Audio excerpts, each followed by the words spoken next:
Hello, today is Thursday, April 21st, 2022.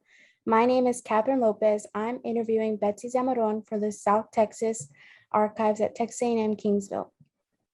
This part of the Voces Pandemic Oral History Project in partnership with the Voces Oral History Center at the University of Texas at Austin. Please know Ms. Betsy Zamarron that this recorded interview will be placed in the South Texas Archives at the Texas A&M University Kingsville and shared with the Voces Oral History Center at the University of Texas at Austin. If there is anything you do not wish to answer or talk about, especially given that your recording may appear online, I will honor your wishes. Also, if there is something you want to talk about, please bring it up and we will discuss it. Because we are not conducting this interview in person, I need to record you consenting, so I'll ask you a series of 6 questions. Please say, yes, I agree, or no, I do not agree after each one. There are 4 questions we need to make sure you agree to before we go on. South Texas Archives at Texas A&M University Kingsville wish to archive your interview along with any other photographs or documentation at the South Texas Archives at Texas A&M University Kingsville. We will retain copyright of the interview and any other material you donate at the South Texas Archives at Texas A&M University Kingsville. Number 1, do you agree to consent to archive your interview and your material at the Jerrican Library at Texas A&M University Kingsville? Yes. Number 2, do you grant South Texas Archives at the Jerrican Library at Texas A&M University Kingsville copyright over the interview and any material you provide? Yes. Number 3, do you agree to allow South Texas Archive at the Jerrican Library at Texas A&M University Kingsville to post this interview on the internet where it may be viewed by people around the world? Yes. Number 4, do you grant South Texas Archive at the Jerrican Library at Texas A&M University Kingsville consent to share your interview and material with the Voces Oral History Center at the University of Texas at Austin for inclusion in the Voices of a Pandemic Oral History Project, which will provide posting the interview on the internet? Yes. We have many questions in a pre-interview form that we have already filled out. We use that information for the pre-interview form to help in research. The entire form is kept in secure Voces server at the University of Texas at Austin. The final storing of the university pre-interview form will be at the South Texas Archive at the Jerrican Library at Texas A&M University Kingsville.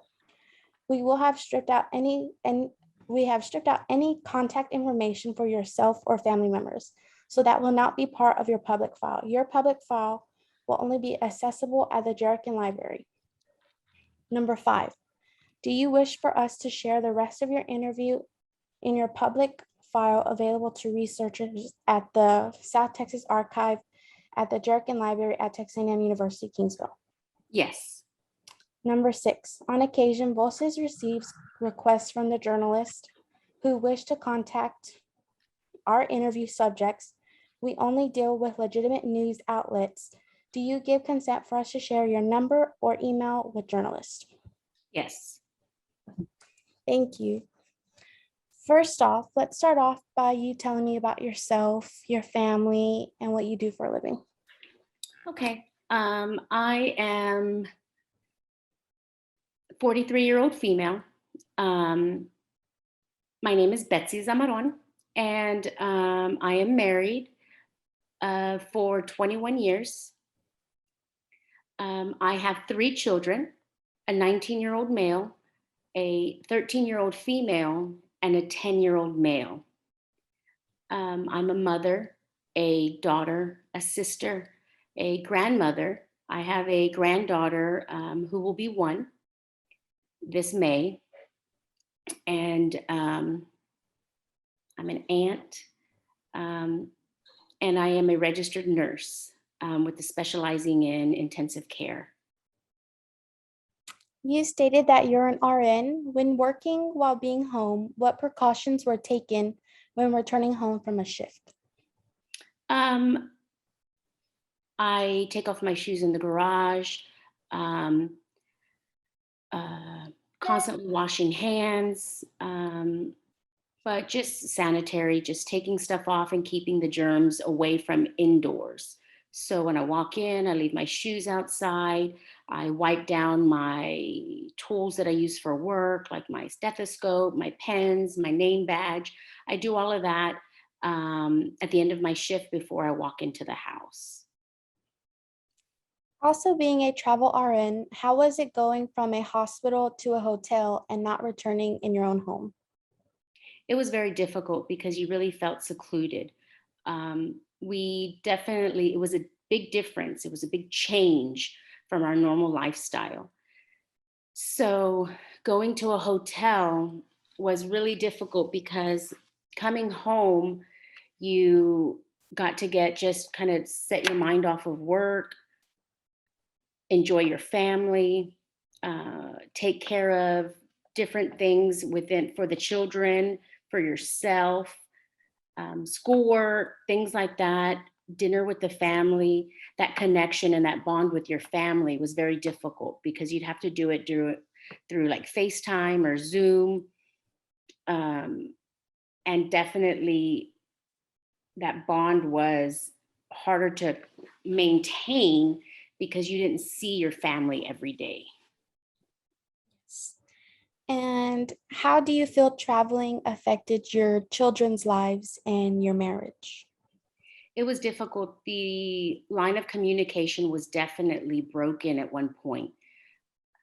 Having to see all the deaths and all the trauma that it hurt different families, you had to kind of keep that within you.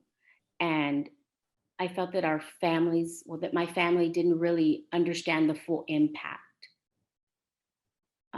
of what I saw, what I experienced, how many traumatizing events we went through. So that communication kind of stopped because we weren't together experiencing different life experiences together, that we had stuff to talk about, but you didn't want your families to have to go through that trauma or think that you were going through a hard time in your life. So you had to put on a good face and talk about the good things you were experiencing, how you were able to save a life today, or how you got to see something new that you hadn't experienced before. So it definitely impacted my marriage that way because my husband was not there with me every day, and we had never been apart longer than a weekend. So for several times, I was gone for months at a time. With my children, I think it affected their schoolwork because they were also worried about COVID. They didn't know what was going on. And here I was at the front line of it, and their concern rose every day. Also, experiencing being home and being homeschooled per se because they were attending classes via Zoom felt like I wasn't here. It affected it that way, but there were also some positives. My children became more independent. Um, they took control more of their schoolwork, of their priorities, learned more home chores to take care of themselves, like laundry, cooking, things like that, that my husband reinforced while he was here. That's good. And how would you describe how the pandemic and being an RN during this horrible time affect yourself and your mental state? It affected me dramatically. My first assignment, I was there for 7.5 months away from my family. We were secluded. We were not allowed to socialize with other nurses or healthcare employees while we were out of work.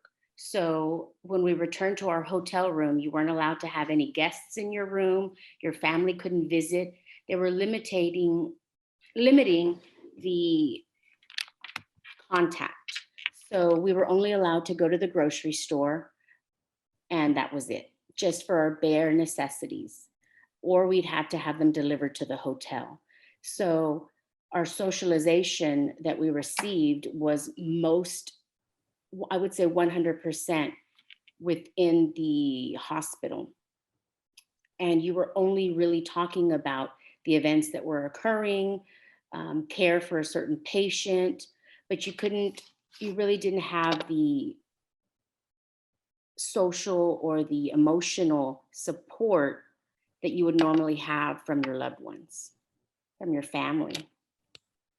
Yeah. How do you think your children view you on putting yourself in harm's way during COVID-19 to take care of others? They definitely thought very highly of me. They always said that they appreciated what I was doing for others. They always were very proud. Whenever their parents asked, or other parents asked, or friends asked, "What does your mom do?" They would be so proud to say what my profession was and what I was doing, where I was. They definitely sent me cards and just supportive, like birthday cards or Christmas cards, or little send flowers, anything they could send to me, because I missed out on so many holidays as well being out there. But I think they view it as, I don't want to use the word heroic because we're all heroes in a sense, but they felt that I was putting myself out there and being selfless so that I could make sure that I could do my part. Yes. And being a travel RN, where did you go so far, and for how long were you there for? So I've done quite several assignments. My first assignment, I was in Laredo, Texas. I was there for 7.5 months. When I finished that assignment, I came home for 4 weeks. Then I went to California, and I was in Hopeville, California. It's on the border of California and Arizona. So the heat was outrageous. It was 123 degrees. I was working on an immigration camp. So because of Title 42, we were getting a lot of immigrants crossing the border, and majority of them were from Brazil. So the goal was to make sure that, well, to enforce that COVID wasn't coming across the border when they, as they were traveling to their destination, their final destination throughout the United States. So what we did was we COVID swabbed them. If they were positive, we would quarantine them there at the facility. It was a hotel. We would quarantine them for 10 days, retest them, and then send them along their way, their journey to their final destination. They went throughout the United States, Florida, Georgia, California, several areas, Texas, throughout the United States. So we were just ensuring that we were able to control the spread as much as we could. I was there for 3 months. After that, I came home for a couple months, and then I went back out to Laredo, Texas again. I was I was inclined to go back to Laredo, Texas, because it was a very underserved area. It's along a border town as well, and they needed all the help they could get. So I was inclined to go back there again. I went for another 4 months. Then I came back. I took 4 weeks off. Then I started again, and I did a local assignment they were all crisis assignments for COVID. I went to Doctors Regional here in Corpus Christi with Corpus Christi Medical Center and worked for 3 months. That's interesting. And during any of these assignments, did you ever contact COVID yourself? And if so, what was your experience? So, right at the beginning, before I began to travel for COVID, I did contract COVID as well as my husband. It was, I could feel the side effects or, the symptoms of COVID. But at that time, I also had a tooth that needed to be pulled, but we couldn't get into a dentist. It was very difficult. So I kind of pushed those symptoms away, thinking, oh, it's because of my tooth. Finally, when I couldn't breathe very well as I was working, I couldn't help to care for a certain patient, turn patients, lift patients. I realized something was wrong. So I got tested. I was positive. My husband got tested. He was positive. And at that time, they were not allowing the children to get tested because they were trying to uh, control the use of the COVID-19 tests. So we could not test the children at that point. So it was difficult.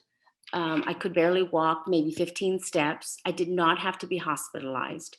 I did use different medications, different antibiotics, antiviral meds, breathing treatments, and I'm proud to say that I overcame the the viral disease, and I um, was able to go back to work.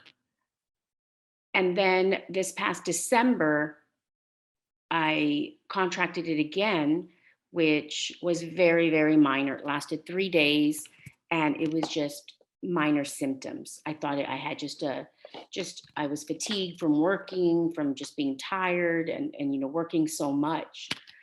So I did an at-home test. I was positive, and recovered in 3 days. That's good. And what is your opinion during this pandemic when vaccinations had just came out, as being a mom and a wife and also being a travel RN? Do you have your vaccinations, and what is your thought process on them? I do have my vaccinations. I was very concerned at the beginning. There was not any studies done on these vaccines. They were very new to the market and they came out very quickly. So there weren't very many studies done, tests on, and if there were small quantities, and there wasn't a lot of research done. And we knew that the trend was um, with comorbidities was the COVID virus was much more aggressive. So I knew I didn't have any of those comorbidities. So I was concerned, should I get this and what would be the long-term effects of it? So in the beginning, I was 100% against it because there was not enough research to help me make a sound decision. So then I decided, I had already been working with COVID patients for over a year before the vaccines were available. So I decided that getting the vaccine would be my best option considering my circumstances. I was taking all proper precautions with PPE. I was using my mask vigilantly. I was washing hands, sanitizing. However, in different instances, the chances always exist. That risk is always there. So I thought to myself, at this point, is it better that I take the vaccine and protect myself as much as I can and take that risk? The pros of taking the vaccine were much higher at that point, that I decided to go ahead and get the vaccine because I wanted to protect myself as much as I could to ensure that I was able to continue helping my family as well as patients. So I opted to take the COVID vaccine. My first dose was in December of 2020. My second dose was in January of 2021. And for your patients that you saw, were many of them vaccinated if you could know that information, or were Yeah. many not? So, and there were very different phases of COVID. So, right at the beginning, when I started traveling, majority were not vaccinated because of the lack of research that was available to do their due diligence. However, um, so a lot of those were not vaccinated for my first assignment. My second assignment, we had several that were vaccinated. However, some were vaccinated with only one dose and didn't go back for their second dose. But it was more of a mixture at that point. So the first assignment, when COVID first hit, they were not vaccinated. The second assignment, it was a good mixture. The third assignment, well, the second assignment was when we were doing the immigration. A lot of those were not vaccinated. And if they were, we weren't recognizing the vaccine that was given in other countries. So we were administering those vaccines on site. And then with the second or the third phase that came around, that's when it was a mixture of some were, some weren't. And it was more where the older people were vaccinated and the younger generations were not vaccinated. And those people are the ones that got affected more and had many more symptoms that took over their bodies. And now I see so much more that are vaccinated. That's good. And when you were taking care of your patients, how did you feel for when they were suffering alone and no visitors allowed, or that you were like the closest thing to comfort for them? What was your thought process? At first, as a nurse, our primary focus is the patient. However, we also take family into consideration for the fact that they are their caregivers when they go home.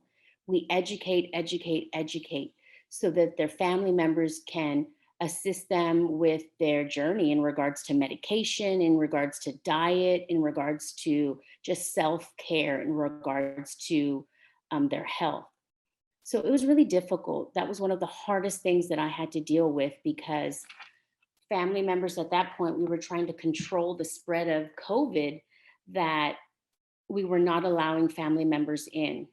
And if they were allowed in, it was only at the very end stage when they were passing away, but for very minimal time.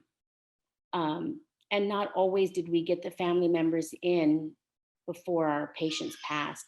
That was very difficult because I'd have to be there at bedside. And I would say I had the honor to be there at bedside for the fact that they had no one else that was allowed to be in there. So at that point, me and my coworkers became their family. We're the ones that held their hands before they passed. We are the ones that comforted them on a daily basis.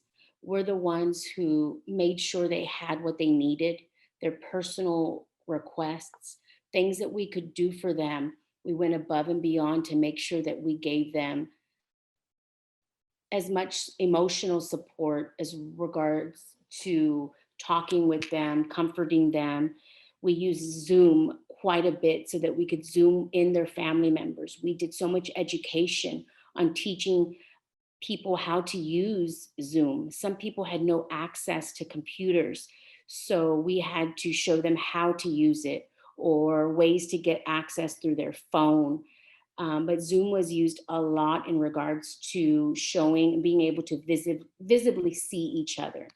But it was heartbreaking. And a lot of my patients, I will remember being at bedside. I can remember their names. Um, it was heartbreaking, but we did not let one person go under our watch that did not have someone holding their hand at bedside. We would have priests come in and do last rites. We did different types of religious leaders come in and do their last rites or certain requests that they have based on religion. Um, but it was devastating seeing how many people passed away that we held their hands and made sure that they were comforted in those times, those last minutes of life. And while treating these patients, around what ages did you treat them, or and how did you feel when you treated patients around your age?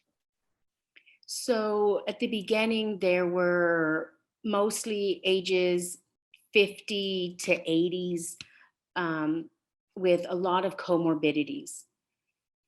Um, it was very difficult because you could place yourself in their position, even though they were older. Um, However, as the time passed, I would see people that were my age, people that were younger, that were against vaccinations and already had comorbidities that put them at higher risk. It was definitely eye opening seeing the comorbidities that they had and that were not compliant regards to their medication. If it could be that they couldn't afford it, whether it be that they just chose not to. But it was very heartbreaking. Um, we had so many family members um, where it would be a mother and a son right next door to each other, and they'd both pass. I've had husband and wife next door to each other that would pass, but they knew that their mother or their spouse was next door, but they couldn't see them.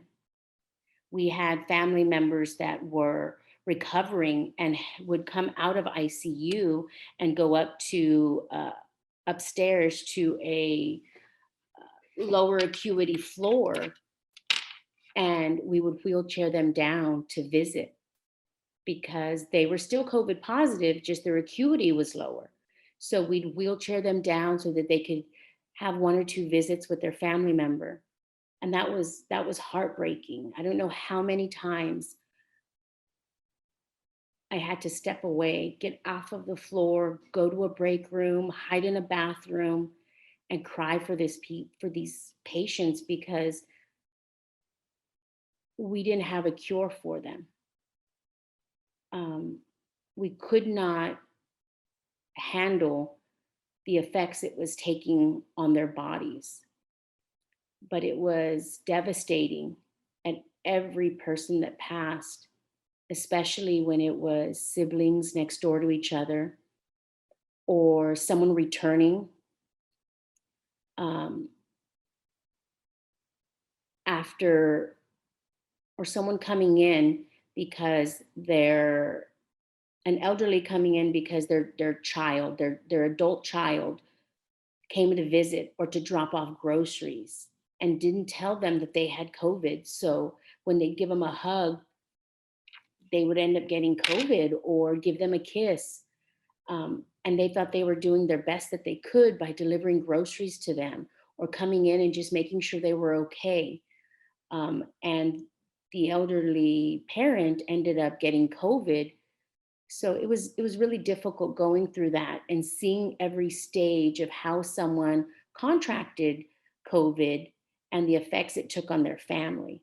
People were not prepared for the amount of deaths that occurred during these times. That's so crazy. And as you're treating these patients, how was or what was your thought process when you had to intubate a patient that was COVID positive?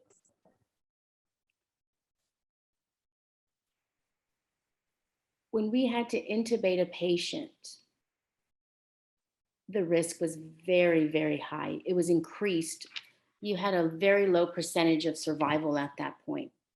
So once we intubated someone, we would educate the family and let them know that once intubated, the risk or the percentage of survival was very, very minimal. So for them to prepare themselves. So our education had to go 100% to the family for the fact that the patient was not alert, not oriented. Normally they'd be, well, 100% of the time they were sedated, sometimes paralyzed. So we'd have to educate and educate these families so that they could prepare themselves. Some were in different stages of grief, that denial was the major stage, that many families that I encountered were stuck in that phase of grief. So getting them past the denial and getting them towards acceptance was very, very difficult. But going through my mind at that point was, do we really have to intubate this person today? We would stop, take a second, and assess to make sure that this was the best choice for this patient. Could we keep them on a BiPAP machine for a little bit longer? Could we help with any type of bronch to help clean out those lungs? Was there any other treatment that we could do to help this person not have to get intubated? At that point, intubation, the research was done that intubation was going to be your last resort. We wanted to intubate at the very end. And I know there's a lot of debate in regards to intubating earlier, intubating late, which was a hard choice to make because we didn't have enough research to get a good response and to know what the best practice was, to intubate early or intubate late. At that point in the beginning, we were intubating late, purposely because the chances of being extubated were very, very low. And back to my thoughts were just making sure that that was the best choice that we could do, and advocating for this patient to make sure that there was no other treatment that we could offer to reduce the risk and increase the risk of survival. So we were making some hard choices at that point, and we had to make them quick because the patient was in distress. What was going to be the best choice? So intubating at that point early on was our last resort. So going through my mind was, this patient is not going to survive, and focusing on the family and getting them prepared and being very, very truthful, not leaving anything out, which it was hard for these families to accept, but making sure that they were educated, that they understood, that they knew what the risks were, and making sure that we kept them up to date every day. You know, they would call in or Zoom in, and just being in contact with these people was my priority, to make sure that the family was aware of what was happening at all times, because I was their eyes. I were their voice at that point. So just making sure that that was the best treatment at that time before we intubated anyone. Wow. Um, what do you believe was the hardest challenge as being a travel nurse and having to go from different hospitals and different people to working with every day? What do you believe was like the hardest challenge during it all? Your confidence and knowing that I believe nursing is the same. The actual skill of nursing is the same wherever you go. Their protocols, their algorithms, things like that, and are maybe different. Their minimum requirements or maximum levels of certain titrations of meds. All of those, they just had either higher or lower um, thresholds. But the basic skill of nursing is the same wherever you go. If you can just understand that you have the skill to go and apply those in a different facility with a different group of people, and you were open to accepting other people's policies and protocols and algorithms, you could be successful. Going in with an open mind and knowing that you don't know everything, and applying what you do know and finding out what the differences are in their protocols. But once you overcame that and you understood their processes, their operating systems, their thresholds, it was it was eye-opening, because you got to see and experience what was different from your, I'm going to call it a home hospital, or what you've encountered.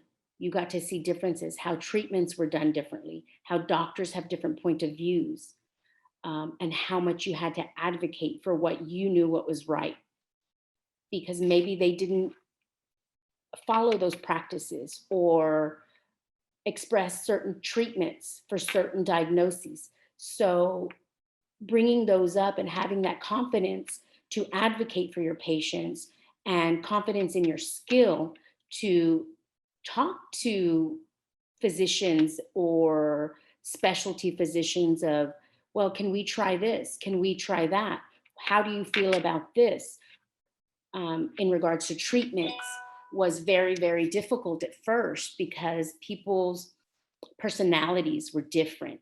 You wanted to be respectful, but you still wanted to advocate for your patient. So learning how to advocate for your patient in a respectful way in somebody else's territory was difficult at first. But as long as you have confidence and you have your skill set in place, you can apply that.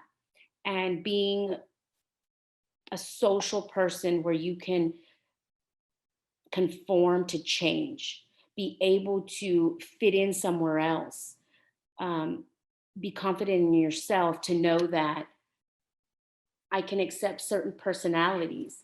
I don't have to um, have these nurses be my best friends. I have to be able to work with them. I have to respect them. So being respectful, being aware of yourself was a difficult challenge for many people. But I think I did okay. I was invited back to every single hospital I went to. Um, I was able to escalate very quickly at the first in Laredo. I walked in after 4 weeks there. I became a charge nurse. So I was running a 45-bed unit on 2 floors, because I feel that I had the skill set to understand and take diversity very, very, very well, and to understand that what I like or how I like to be treated doesn't mean that someone else likes to be treated that specific way. So you had to learn, how does this person want to be treated? It's not always um, how you want to be treated. You had to learn, maybe this person doesn't like to be treated a certain way. So learning people's boundaries and keeping your own boundaries um, was challenging as well. But as long as everybody knew our end goal, for the most part, everyone got along. But you did have to kind of learn those new personalities and take into consideration that not everybody's going to like you, but everybody should be able to work with one another. That was a challenge at first. And then everyone realized, well, the groups of friends that I met there was were very open to it. So I can say I've gained very many friends, a lot of friends that will be friends for a lifetime, that are across the country, um, that are on the other side of like California or um, Atlanta, just different areas that I was able to befriend and understand. Travel nursing is not for the weak. You have to kind of go in, have your skill set, be prepared, have your knowledge, and be able to go in a professional manner and advocate for your patients. Throughout your whole experience of in the hospital setting and knowing and seeing everything of COVID, the good and the bad, how did this virus affect your off days from being away from home and while being home? So for the past 2 years, I've worked a lot of hours. I did not get very many off days. I worked 6 days a week. I had one day off a week. So I was out there to eat, sleep, and work. We didn't get to socialize. When it was your day off, you did your home chores. You washed your clothes, you bought your groceries, you slept, you rejuvenated as much as you can on that one day off, but you were by yourself. You ordered your groceries, you stayed in your room, you did not get to do any type of extracurricular activities, no entertainment. If you could watch a movie on TV, that was great. So it was a lot of, you learned so much about yourself in regards to what how you could survive and things that you did a lot of stuff on your laptop, your computers, your phones. That was your only type of socialization. Social media, just, I feel like it really blew up during this time because that was the time that was the way we were interacting with one another. But it affected my days off in regards to, I didn't have very many days off. um, and you learn just to be by yourself. You didn't have someone with you. You learned to just take care of your things that you needed, prepare yourself, get yourself ready for the week, and start over. And kind of backtracking a little bit, at what point and how did you realize that COVID-19 was very serious? And also, how did you find out about COVID? Um, I found out about COVID through the media. Of course, it generated in China. We heard about it on the news, national news. And I can recall being at my home hospital and asking my director, what would we do with COVID? How would we be able to quarantine this? In what manner? What would be our protocols? What would be our algorithms? And she said, we're working on that. But we hadn't launched anything. There was no education on it. So we kind of just put it to the wayside until I used to work night shift. And we received a patient coming in who had traveled to India and had been there for a couple weeks and had come home and started having symptoms. So they thought, okay, this is a COVID uh, prospect. It could potentially be COVID. So we were receiving the patient, and a coworker of mine was going to be the admitting nurse, and she just could not handle it. She says, I can't risk being around this patient, so on and so forth. And she was just ready to quit. And I said, look, don't risk your career over one incident. let me go ahead. You'll take over my patients. And we exchanged patients. I gave her handed off my patients to her, and I accepted. And I was the admitting nurse for the very first patient in my hospital, my home hospital. Um, so learning all of that within an hour as the patient was being transported over to us and preparing for this patient, it made you very, very vigilant in regards to proper PPE, proper protocols. We were creating protocols at that moment. How were we going to dispose of their linen? How were we going to, you know, come in and out of these doors? We didn't have a lot of rooms that were prepared for an airborne virus. So we had to utilize what we had and do our best. So learning about COVID was through the media, but I think I really, really learned and had the most education when when I received my very first patient in our facility, and learning with the doctors, with all types of interdisciplinary teams of how were we going to test on this? What was going to be our protocol to receive a test back?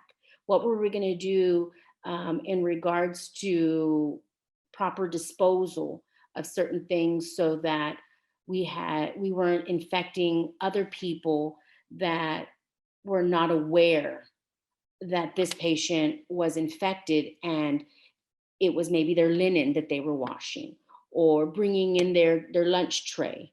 So making those protocols and minimizing contact was very important at that time. But I've grown to be more cautious in regards to throwing away like a used napkin, making sure you don't set it down on a table, making sure that, that contact never touched another surface. Make sure you throw it away. Make sure that you washed your hands consistently. Teaching children how to use hand sanitizer effectively, how many seconds you have to wash your hands, disinfecting your countertops, as well as that, at the hospital, we already had those protocols in place. However, we were very, very, very diligent about it, bringing in our personal items. You didn't want to risk putting something of yours down. So you just came in with as minimal items that you needed to do your job. But going through COVID, we've realized the differences in how much we how easily we can contract germs. And I think from the babies to using hand sanitizer and throwing things in the trash became more a higher importance, and people do it just vigilantly. And you had mentioned that you have 3 children and a grandbaby. How do you feel that your children's education was affected as much as their mentality of everything that was going on? I know that they had a lot of anxiety and stress about COVID because, especially with me working out, on the front line, they were concerned that I could lose my mom. What if my mom got it? What if I got it? And at the beginning, it was only adults that could get the vaccine. And then later they rolled out where if you were, I think 12 and older, uh, you could get vaccinated. So at one point, all of the entire family, except my 9-year-old or 8-year-old at that point, was vaccinated. And so he was concerned. He says, I'm the only one. So my risk of dying is higher than y'all's because I'm not vaccinated. So he felt like an outsider, like he couldn't be protected, even though we were. He felt that he was the only one at risk. That was hard for him to think about, because he says, if we go anywhere, I have a higher probability of of contracting the virus than y'all do. So he was really concerned about that. Um, but reassuring him that taking all the proper precautions could limit his risk or reduce his risk. So washing hands again was a big priority in our house. Um, Making sure that you always washed your hands, you always um, just took the proper precautions. So that helped a lot. And in regards to their education, I'm not clear if you mean education like their academic education or their education in regards to COVID. Both. So their academic education was at risk because of the fact that they had to adjust to Zoom classes. They Hands-on is very, very important for some children to be able to grasp certain skills. To have that one-on-one with the teacher was very important that they didn't have access to. Um, and children, they're going to say, if I can slide by, I'm going to slide by. If I don't have to do this homework, I'm not going to do it. So a lot of the skills weren't top of mind. They tried to get away from doing so much and in depth work because the teacher couldn't really teach and educate these students without being face to face. That hindered them dramatically. So it was also hard that I wasn't at home being able to put that pressure there, telling them you need to sit still, you need to stay in front of that computer, you need to read, you need to create your own process of how you're going to do this without someone laying out how they were going to do it was difficult because they're so young. They just expected someone to tell them how to do things, to tell them it's time for lunch, tell them now we're going to move to math, now we're going to move to English, or whatever subject they were doing. So them having to create that daily plan was difficult for them. My husband was here. He was able to enforce that, but it's different when mom's around. I I may be a little biased, but it's different, to put that pressure to be right behind them. So I do say that they fell behind. Um, and now these years they're having to make up for that. They're having to learn skills in a higher grade than they should have learned in a prior grade. So having to recoup those lost skills or those new skills that weren't applied is harder on the teachers now. So I feel that we had to reinforce those at home and make sure that they're, playing with flashcards. They're on their phone, they're on their laptops, they're on their iPads, doing educational games or something that really makes them think critically so that they could apply those skills in an environment that they don't feel as school. So learning has been much more broader for these students that I think they're using their more critical thinking and it's helping them now, but it hindered them at first. So I feel that now that they have to apply themselves to reinforce those skills, but it's affected a lot. Um, it was hard for me to swallow that a lot of people, a lot of children who come from, I don't want to use the word broken homes, but from homes that maybe were being abused at home and their safe haven was going to school every day. Now they were having to encounter being at home or being present in that abusive environment, or that their family couldn't afford food and they were able to eat breakfast and lunch at school. And now that they weren't being provided those meals until programs came out to offer those nutritious lunches to them. But there were so many obstacles to getting those foods delivered to their homes, so that they could get proper nutrition. But it broke my heart knowing that a lot of children that we didn't understand their home environment, were being exposed to it for a longer period of time than they normally would, because school was their outlet. There was their way to get a nutritious meal, be able to do something different, or get away from an environment that was just not the best environment. So I think it really affected those children dramatically. And I think definitely we will see, the mental state for years to come of the trauma that they encountered during COVID will last forever. And we will have to work on a way to help with that trauma for years to come. Because as these children grow up, um, it's going to be more prominent in adults.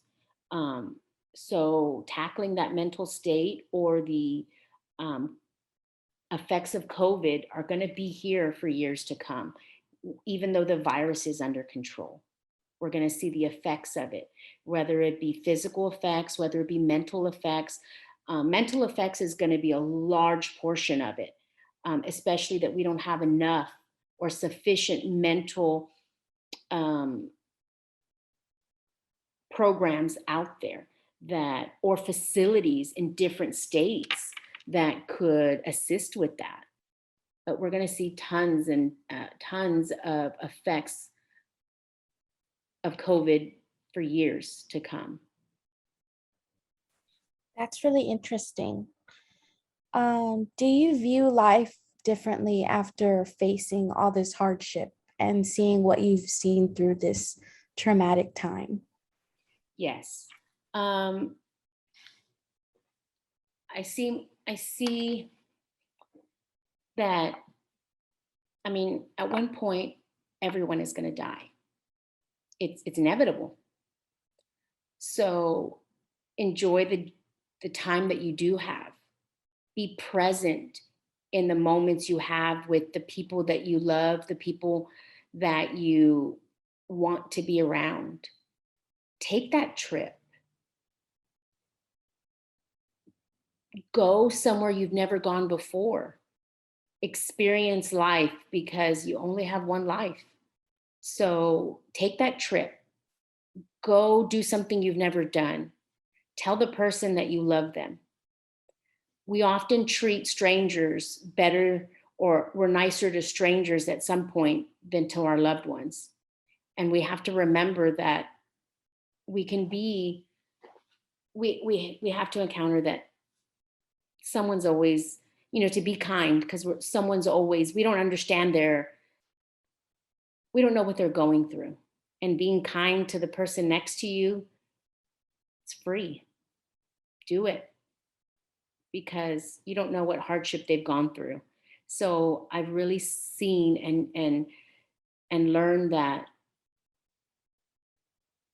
our connections with our family, with our friends, that bond needs to be cultivated and um, expressed, because you don't know if you're going to be here tomorrow. Lastly, is there anything else you would like to share with me about your experiences with COVID that I have not asked?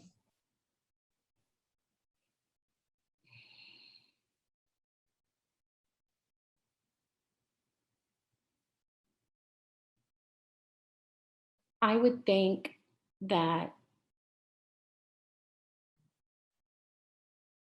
one thing that I've learned with COVID is that we don't know when we're going to leave. We don't know when we're going to pass. We don't know if tomorrow's never promised. But